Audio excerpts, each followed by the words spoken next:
Meus queridos, domingo passado nós encerramos a série de mensagens de exposição no livro do profeta Jonas. E nesses 2 domingos, o de hoje e o próximo, nós iremos refletir acerca do advento, acerca do Natal, acerca do nascimento de Cristo. Nós estamos no 3º domingo do advento, o período que antecede o Natal. No calendário cristão, o advento é um tempo de preparação, de expectativa pela vinda de Cristo. E essa expectativa, ela tem, de certa forma, um duplo sentido, porque é tanto a preparação para a comemoração de sua primeira vinda no Natal, quanto também a expectativa pela sua segunda vinda, em glória, para restaurar toda a criação. Ao olharmos para o Natal, a gente vê que Deus está intervindo na história.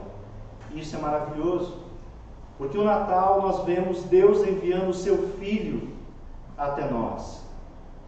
Mas infelizmente, com a secularização, com a influência da cultura, o real sentido do Natal tem sido esquecido ao longo dos anos, tornando-se para muitos apenas uma data comercial, uma data voltada ao consumismo, para outros, uma festa inventada pelos homens, porque afinal Jesus não nasceu no dia 25. Ok, a gente sabe disso, mas esse tempo de advento, de Natal, nos lembra da encarnação de Cristo. E constantemente nós precisamos recordar disso, porque a verdade ela necessita de repetição, porque nós facilmente esquecemos dela. Portanto, nós entendemos que devemos celebrar o Natal para recordar o nascimento de Cristo. É no período do Natal, no período do Advento, que as pessoas tendem a ser mais abertas ao Evangelho. E esse período em que nós estamos vivendo nos fornece oportunidades maravilhosas de compartilhar sobre a graça salvadora de Deus, através de Jesus Cristo. Porque o Natal é isso, é sobre um Messias prometido que veio para salvar o seu povo dos seus pecados. E por isso nós nos alegramos e também festejamos, comemoramos. Os reformadores do século XVI entendiam que a celebração do Natal era uma legítima expressão de adoração cristã. E a gente vê muita beleza, a gente vê as árvores enfeitadas, luzes, celebração com a família, mas uma coisa também que nós devemos lembrar é que no Natal muito se ouve músicas, cânticos, cantatas, e é tão maravilhoso, né? Pena que esse ano, devido à pandemia, acredito que vai ser um pouco mais difícil, mas é tão maravilhoso, parece que dá uma emoção. E para falar do Natal, do Advento, desse tempo, eu gostaria de ver uma música em forma de poesia com vocês, uma música que ecoou de um coração alegre. Parece que alguns irmãos deram uma desanimada, mas a boa notícia é que eu não vou cantar. Esse não é meu dom, não. A gente vai lê-la. Mas para refletir com vocês, eu pergunto: existe algo que te faz cantar de alegria? Todos nós, acredito eu, nós temos canções, músicas, hinos que nos marcam, fazem parte ou fizeram parte das nossas vidas, em algum momento das nossas vidas, porque através dela a gente expressa sentimentos, ideias. A música ela marca momentos, encontros. Eu gostaria de falar com vocês hoje sobre o som do coração, como está projetado ali. É um filme de 2007, se não estou enganado, mas a ideia não é falar sobre o filme, é falar sobre um outro cântico, falar sobre um outro hino. Apesar do filme ser muito bom, eu gostei bastante do filme, onde o menino, o ator principal ali, tudo vê vê música, a música soa em todos os lugares, música é alegria para ele. A gente vê a beleza da música, está aí um dom que Deus não me deu, mas eu gosto muito de música. Eu gostaria de falar de um cântico de alegria, o cântico de Maria. E para isso eu gostaria de convidar você para abrir a sua Bíblia no Evangelho de Lucas, capítulo de número 1, versículos 46 até o versículo 55. Também vai estar projetado aqui, à minha direita, mas eu gostaria que você abrisse a sua Bíblia, seja ela física ou no aplicativo, e permanecesse com ela aberta para nós lermos a palavra e também depois aprendermos com ela. Amém? Evangelho de Lucas, capítulo 1, os versículos 46 ao 55, diz assim: Maria respondeu: minha alma exalta o Senhor, como meu espírito se alegra em Deus, meu Salvador, pois Ele observou sua humilde serva, e de agora em diante todas as gerações me chamarão abençoada, pois o Poderoso é santo e fez grandes coisas por mim. Demonstra misericórdia a todos que o temem, geração após geração. Seu braço poderoso fez coisas tremendas, dispersou os orgulhosos e os arrogantes, derrubou príncipes de seus tronos e exaltou os humildes, encheu de coisas boas os famintos e despediu de mãos vazias os ricos, ajudou seu servo Israel e lembrou-se de ser misericordioso, pois assim prometeu a nossos antepassados, a Abraão e a seus descendentes para sempre. Amém? Queridos, esse é o tão conhecido cântico de Maria, ou para alguns o Magnificat, que é uma expressão latina para esse canto. Na verdade, é interessante observar que ela é uma poesia. Só o microfone aqui. Ela é uma poesia que é colocada em música. E olhando as Escrituras, nós encontramos inúmeros cânticos.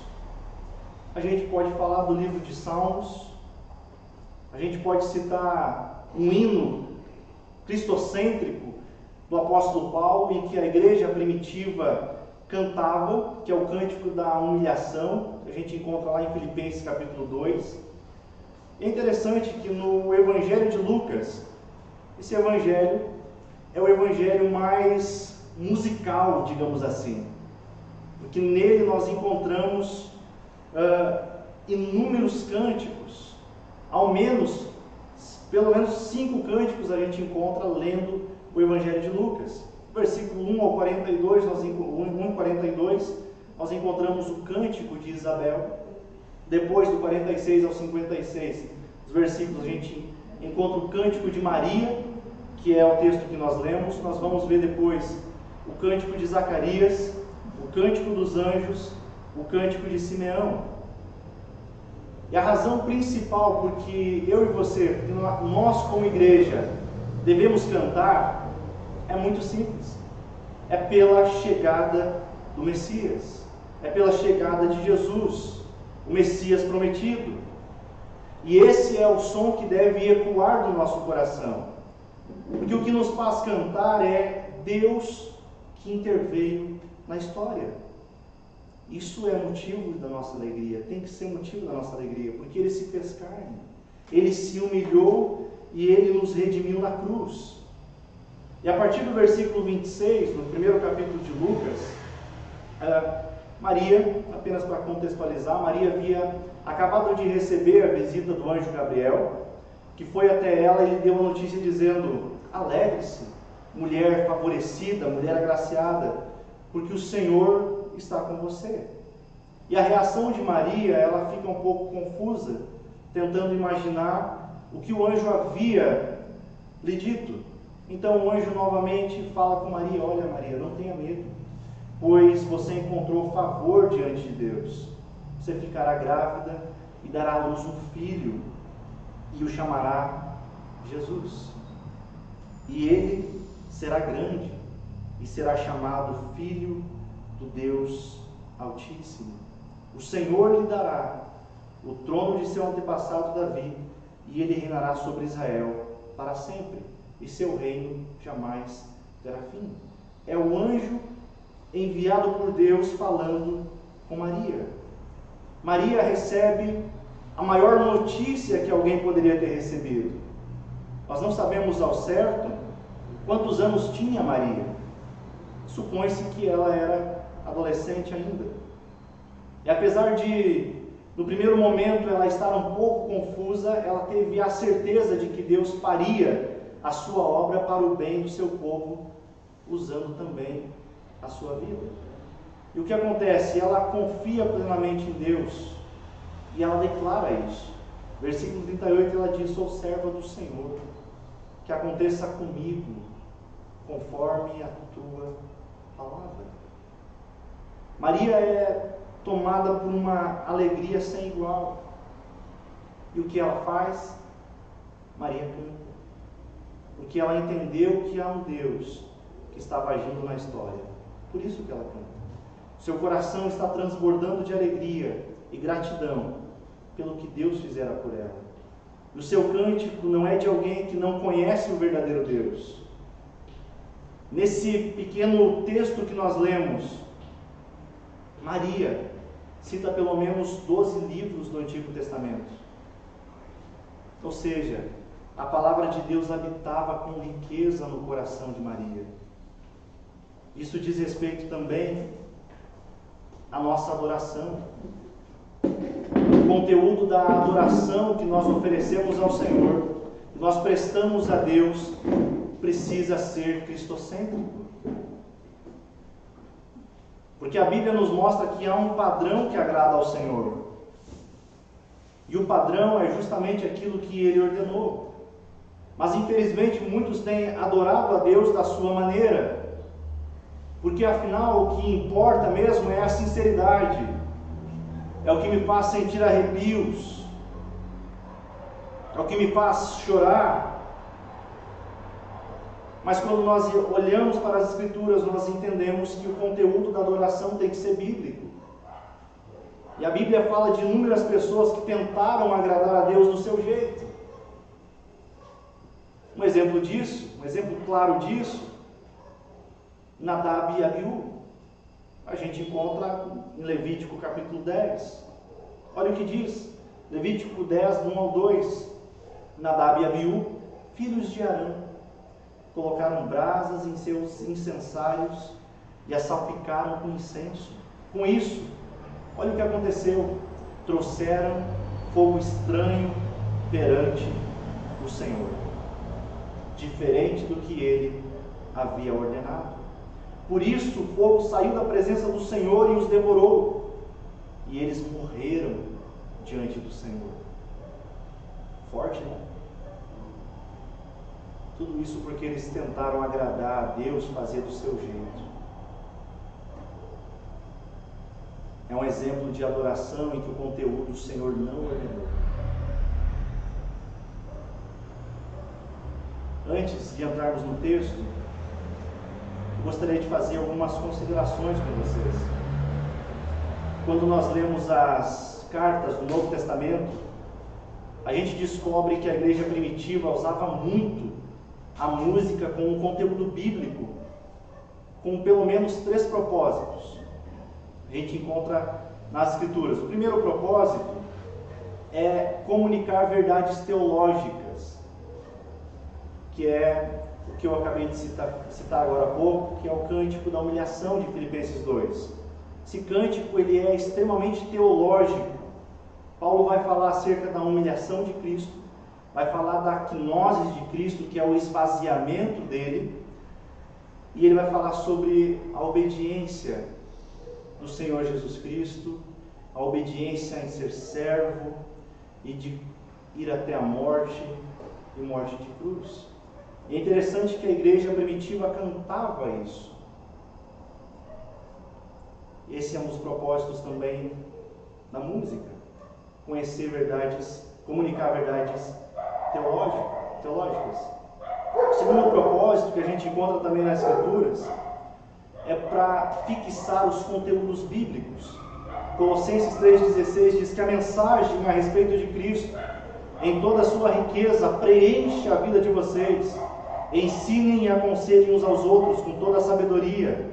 Cantem a Deus salmos, hinos e cânticos espirituais com o coração agradecido. Ou seja, a igreja primitiva já fazia aquilo que a neurociência diz hoje, de que a música amplia e facilita a aprendizagem e memorização. Terceiro propósito que a gente encontra nas Escrituras é para expressar louvor e adoração. Efésios 5:19, cantando salmos, hinos, cânticos espirituais entre si e louvando ao Senhor de coração com música. Se nós olharmos o contexto, isso é encher-se do Espírito. Esse é aquele texto tão conhecido que Paulo fala para não vos embriagar-vos com vinho, mas encher-vos do Espírito. E o enchimento é cantando salmos, hinos e cânticos espirituais entre si, louvando ao Senhor. Amém? Entendido isso? Vamos ao texto? Você está com sua Bíblia aberta? Lucas, Evangelho de Lucas, capítulo 1, versículos 46 ao 48, nós vamos ver algumas verdades que nós conseguimos aprender com Maria. Maria está extremamente alegre, então ela começa a cantar. E a gente aprende muito com o seu louvor. Primeira coisa que a gente pode aprender é que a graça é transformadora. Versículos 46 a 48, ela canta: minha alma exalta ao Senhor, como meu espírito se alegra em Deus, meu Salvador. Por quê? Pois ele observou a sua humilde serva. Note algo interessante. E de agora em diante, todas as gerações me chamarão abençoada ou bem-aventurada. Maria está dizendo: eu engrandeço ao Senhor e me alegro nele. Jesus, o Senhor, é a minha fonte de contentamento. É interessante que a gente, olhando esses dois versos, no primeiro momento Maria olha para trás. A sua alma exalta ao Senhor porque Deus viu a humildade dela. Deus a visitou. Deus viu a sua carência. Mas após ela olhar para trás e louvar o Senhor, ela olha para frente e ela diz: de agora em diante, todas as gerações me chamarão bem-aventurado.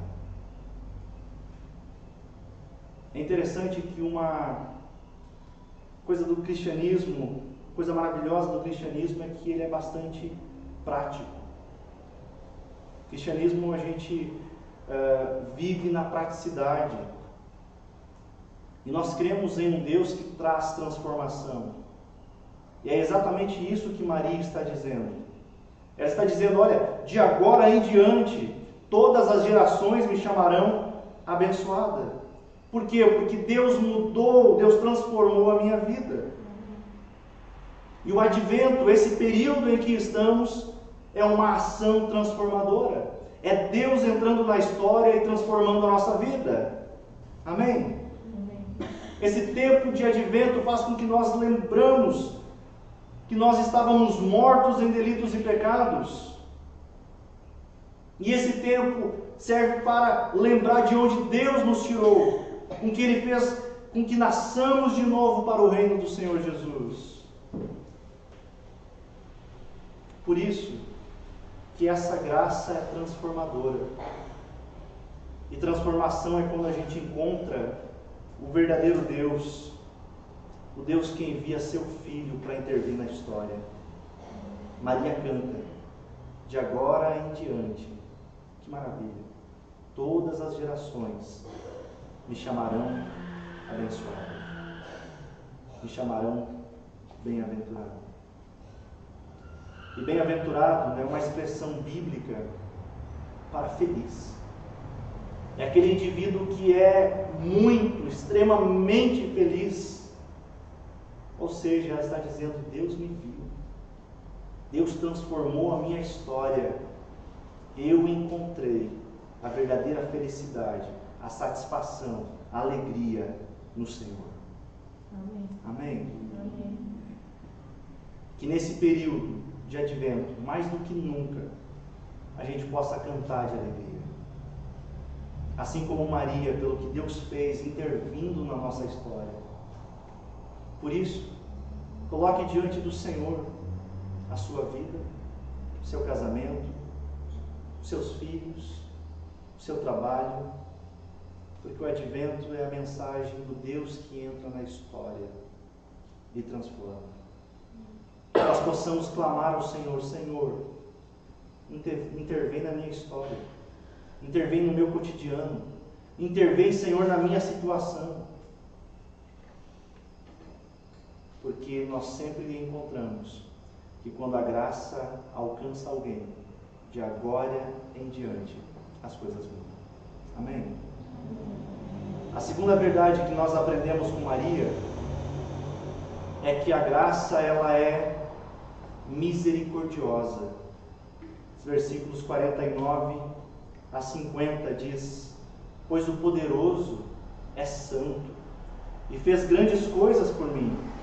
Demonstra misericórdia a todos que o temem, geração após geração. O advento não é somente sobre uma graça transformadora, mas também uma graça misericordiosa. E isso é algo bastante ofensivo ao legalismo. Isso é algo ofensivo ao extremamente religioso, ao autossuficiente. Porque aqui, no Cântico de Maria, quando ela fala essas palavras, nós vemos os miseráveis, os pequenos, os humilhados sendo exaltados. E Maria se reconhece como um desses. Ela sabe que o seu nome é pequeno, sabe que não há qualquer motivo de glória nela mesma. Mas aqui Maria expressa sua dependência da misericórdia de Deus. Gostaria de dizer para você que é na nossa miséria que Deus intervém. E não porque a gente é gente boa.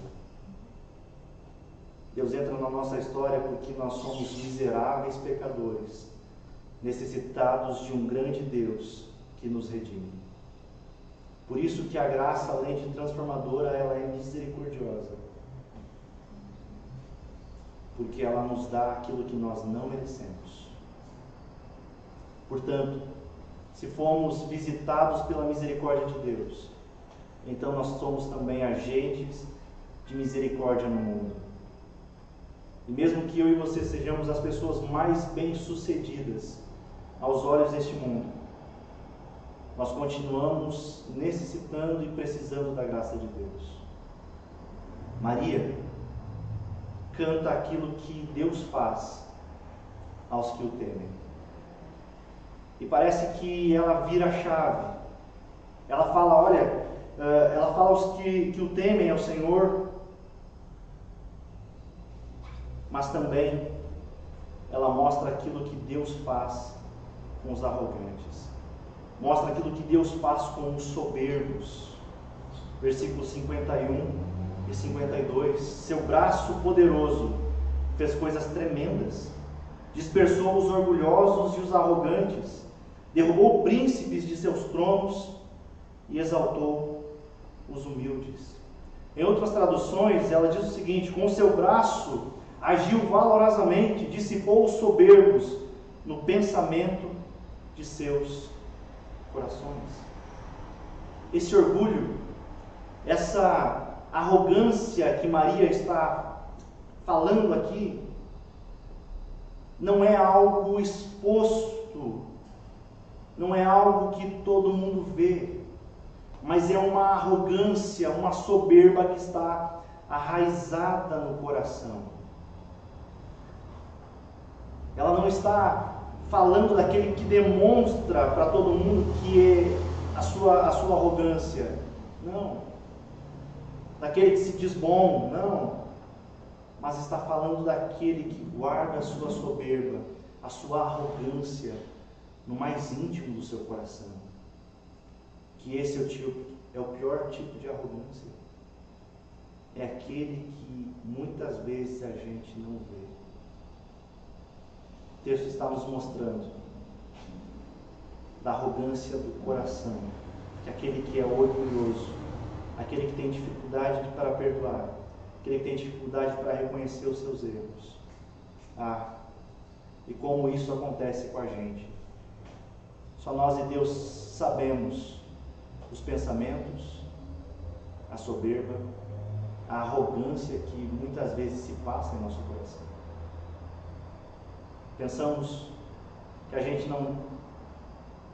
coisas que a gente não tem coragem de falar, mas está aqui dentro. É interessante que Maria diz, Lucas escrevendo, o texto diz que Deus dispersa essas pessoas, Deus manda embora os arrogantes. Que a soberba muitas vezes nos outros, a gente vê. Fica claro eu ver a arrogância do treinador do meu time de futebol, dizendo que a gente joga o melhor futebol do Brasil. A gente vê, é claro, uma arrogância clara que a gente vê. Mas nós temos dificuldade mesmo de lidar com a soberba que não nos permite perdoar. Que faz com que a gente olhe para os outros de cima para baixo. Que faz pensar que nós somos melhores do que os outros. Que muitas vezes a soberba faz com que nós tratamos as pessoas baseada naquilo que as pessoas têm. E o texto está mostrando claramente que esse tipo de pessoa não é acolhido por Deus, mas dispersado. Que Deus tenha misericórdia de nós. Porque o advento é essa mensagem do Deus que intervém para aplacar a nossa soberba, para aplacar a nossa arrogância, que entra na história para transformar esse coração de pedra que nós tínhamos em coração de carne que pulsa a nova vida que o Senhor nos deu. Amém? Amém. Outra coisa que nós aprendemos com o Cântico de Maria, só lembrando que a graça transforma, isso que a gente viu, o primeiro ponto. A graça é misericordiosa. O terceiro ponto que a gente aprende no texto é que a graça de Deus supre. Versículos 52 e 53, Lucas, escrevendo, diz: derrubou príncipes de seus tronos e exaltou os humildes. Encheu de coisas boas os famintos e despediu de mãos vazias os ricos. Sabe o que é isso? É que Ele supriu as nossas necessidades. Quando está escrito, encheu de coisas boas os famintos, a gente entende que é uma graça que supre, é uma graça que provê, que preenche aquilo que coisa alguma deste mundo pode preencher. E quando nós falamos desse suprimento, nós não estamos falando somente de um suprimento físico. A única coisa que pode nos satisfazer verdadeiramente, com que faz com que o nosso coração cante hinos de alegria, é Deus preenchendo o vazio existencial que há em nós. É Deus suprindo o vazio da nossa alma. É Deus suprindo aquilo que nos torna inquietos. Dinheiro não vai preencher o vazio. Presentes não vão suprir. Mas o que nos preenche, o que nos dá alegria de fato, é ter um encontro com o Deus que nos faz cantar de alegria. O Deus que intervém na história.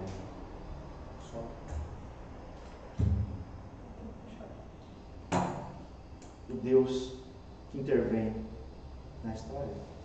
E para encerrar, Maria encerra o seu cântico mostrando novamente que Deus não somente entra na história, mas também conduz a história. Ela está cantando que a vinda de Cristo faz parte de todo o plano. Isso nos mostra algo maravilhoso. Nos mostra que Deus é fiel. Nos mostra que se Ele prometeu, Ele vai cumprir. Versículo 55. Pois assim prometeu a nossos antepassados, a Abraão e a seus descendentes para sempre. O que Ele prometeu, Ele cumpre. O advento é o anúncio, a chegada do grande rei, a chegada de um Deus que é fiel. O advento é a prova de que Deus vai cumprir cada uma de suas promessas. O que te faz cantar? Maria cantou de alegria, porque Deus entrou na sua história. Deus entrou na minha e na sua história. E é no tempo de advento que a gente fala: me transforma, Senhor. Usa, Senhor, esse tempo para que haja transformação na minha vida. Obrigado, Senhor, porque o Senhor usa de misericórdia com a minha vida. Obrigado, porque o Senhor trata a arrogância e a soberba do meu coração. Obrigado, Senhor, porque no advento eu me lembro de que eu estou sendo cuidado por Ti. Obrigado, Senhor, porque o Senhor nos supre a fome do corpo, a fome da alma. Obrigado, Senhor, e que grande satisfação é ter um encontro real contigo. Obrigado, Senhor, porque o Senhor é fiel e cumpre as suas promessas. Que cântico maravilhoso de Maria. A olhar para Cristo, a olhar para o Messias prometido que veio, que se humilhou nessa terra, que vestiu carne humana, de carne e osso, mas 100% Deus. Sabendo que Ele ia suportar tudo que suportou, tamanha humilhação e sofrimento, a fim de que eu e você, que estávamos perdidos, totalmente distantes de um relacionamento com Deus, pudéssemos novamente ter o relacionamento com o Criador restabelecido. Será então que nós temos motivos para cantar? Será então que o som do coração, que o som dos nossos corações é um som de gratidão? Que o advento, esse período de preparação pela chegada do Messias, nos faça refletir que até aqui Ele tem conduzido a nossa história. A nossa história não está desassistida. Nossa história não está à mercê